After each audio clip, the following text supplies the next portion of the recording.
bagaimana seorang penyembah harus memberi persembahan kepada Tuhan. Atau bisa kita katakan bagaimana kita seorang percaya mempunyai niat atau kriteria yang harus kita miliki untuk memberi persembahan, supaya persembahan kita itu berkenan di mata Tuhan. Nah, Bapak Ibu Saudara kekasih dalam Tuhan Yesus Kristus, firman Tuhan yang menyapa kita pada hari ini tertulis dalam Matius 5 ayat yang ke-23 sampai dengan ayat yang ke-24.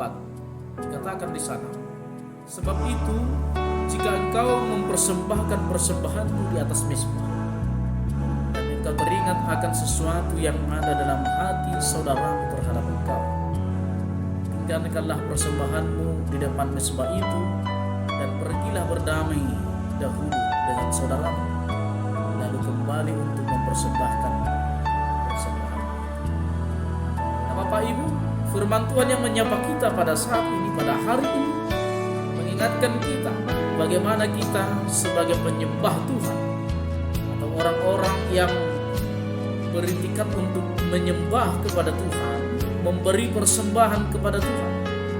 Maka firman ini mengajar kita dan menuntut kita bagaimana kita harus memberi persembahan kepada Tuhan. Kita adalah penyembah-penyembah, atau kita adalah orang-orang yang memberikan sembahan kepada Tuhan. Satu hal yang menarik dalam peribadahan Kristiani adalah sebenarnya yang mau kita lihat, tidak ada penyembahan yang tidak disertai dengan persembahan. Di mana ada penyembahan, di situ juga ada persembahan. Tetapi ketika ada penyembahan yang kita lakukan itu, kita melakukan penyembahan kepada Tuhan, bagaimana kita harus melakukan persembahan itu? Bagaimana kita harus meletakkan atau menyusun persembahan itu sebagai persembahan yang harum dan berharga bagi Tuhan. Nah, Bapak Ibu Saudara kekasih dalam Tuhan Yesus Kristus, dikatakan di sini yang pertama harus kita perhatikan, penyembah itu harus penyembah yang berdamai. Penyembah seorang yang melakukan penyembahan kepada Tuhan supaya persembahannya itu diterima oleh Tuhan, maka terlebih dahulu dia harus membersihkan dan mengoreksi dirinya supaya dia bukan penyembah yang bercacat celah. Sehingga ketika penyembah itu tidak bercacat celah, otomatis persembahannya tidak akan bercacat. Nah, karena itu hari ini kita disadarkan kembali dengan firman ini, dan Matius 5 ayat ke-48 menegur kita dan memberi peringatan keras bagi kita dalam melakukan persembahan atau penyembahan juga kepada Tuhan, yaitu karena itu haruslah kamu sempurna sama seperti Bapamu yang di surga adalah sempurna. Soal untuk menjadi sempurna, kita tidak mungkin terlahir sempurna, tetapi kita akan menjadi sempurna oleh karena Kristus yang menyempurnakan kehidupan kita. Dan dengan cara apa kita disempurnakan? Dalam hal ini kita lihat dalam teks yang telah kita baca tadi.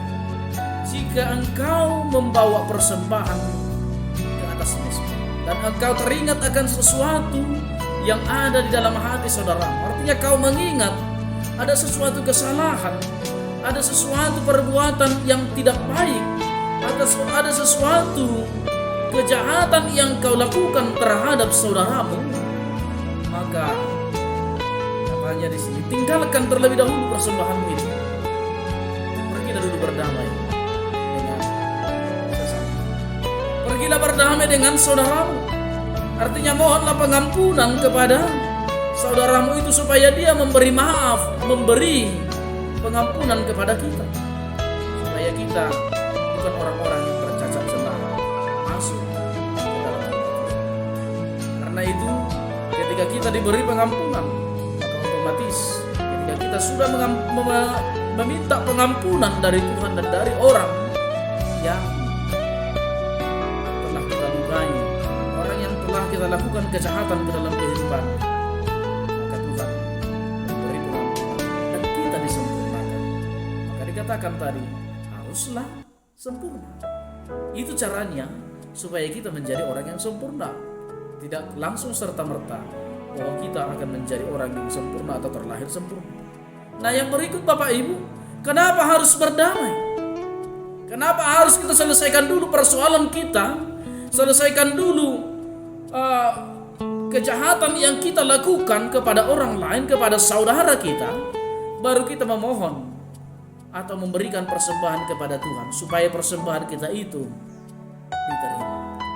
Nah, Mazmur 66 ayat yang ke-18 membantu kita dalam renungan kita pada saat ini. Dikatakan, seandainya ada niat jahat dalam hatiku, tentulah Tuhan tidak mau mendengar. Nah Bapak Ibu, persembahan yang kita lantunkan kepada Tuhan tidak akan didengarkan oleh Tuhan kalau niat jahat masih tercerah, ketika niat jahat masih melekat dalam kehidupan kita.